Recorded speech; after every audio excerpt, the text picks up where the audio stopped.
वक्रतुंड महाकाय सूर्यकोटि समप्रभ निर्विघ्नं कुरु मे देव सर्वकार्येषु सर्वदा।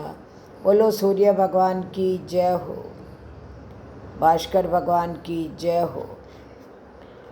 आज की कहानी है देना ही लेना है। एक बार एक गुरुजी सत्संग कर रहे थे। उन्होंने दृष्टांत देते हुए कहा कि जन्म से मृत्यु लगभग 70 वर्ष तक हम यह खेल खेल रहे हैं। उन्होंने एक कहानी सुनाई। एक छोटा भाई और एक बड़ी बहन सांप सीढ़ी का खेल खेल रहे थे। सांप से नीचे और सीढ़ी से ऊपर। छोटा भाई हारने के बाद रोता था, बड़ी बहन हारने के बाद भी हंसती थी।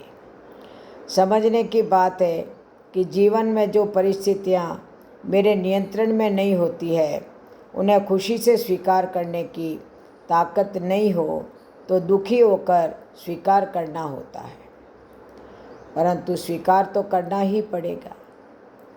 सांप सीढ़ी के इस खेल में आप केवल डाइस फेंक सकते हो।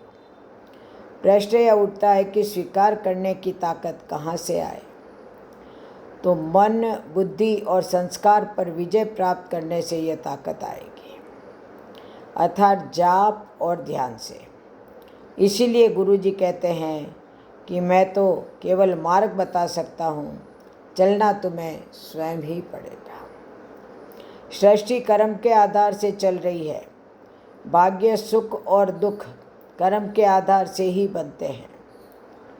दुआओं से भाग्य जमा होता है, सुख देने से सुख मिलता है।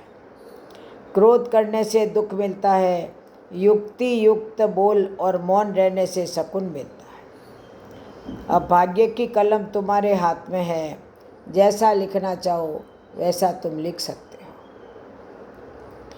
अब गुरुजी सत्संग के बाद एक कतार में खड़े लोगों को प्रसाद बांट रहे थे। एक छोटा लड़का गुरुजी तक भाग के गया और गुरुजी ने वह छोटे लड़के को प्रसाद दिया।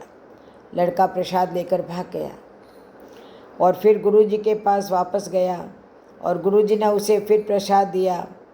पूर्ण उत्साह के साथ लड़का वापस गुरुजी के पास गया फिर से, और गुरुजी ने वापस उसे प्रसाद दिया। यह कुछ समय के लिए ऐसे ही जारी रहा। एक स्वयं सेवक जो यह सब देख रहा था, वह उलझन में था। उसने गुरुजी से पूछा क्यों वह उस छोटे से लड़के को बार बार प्रसाद दे रहे हैं, जबकि दूसरे लोग प्रसाद पाने के लिए कतार में इंतजार कर रहे हैं। तो गुरुजी मुस्कुराए और बोले, तुमने देखा वो मुझसे प्रसाद ले जा रहा है, पर मैंने ये भी देखा कि वो मैंने जो प्रसाद उसको दिया है वह उसे पीछे जाकर बांट रहा है। जब तक वो देता रहेगा तब तक मैं भी देता रहूँगा। शिक्षा मिलती है कि देना ही लेना है। दूसरों के साथ खुशी बांटने से खुशी बढ़ती है। इसीलिए देना सीखें, फिर जो चाहिए वो अपने आप चलकर आएगा। बोलो जय श्री कृष्ण, जय जय।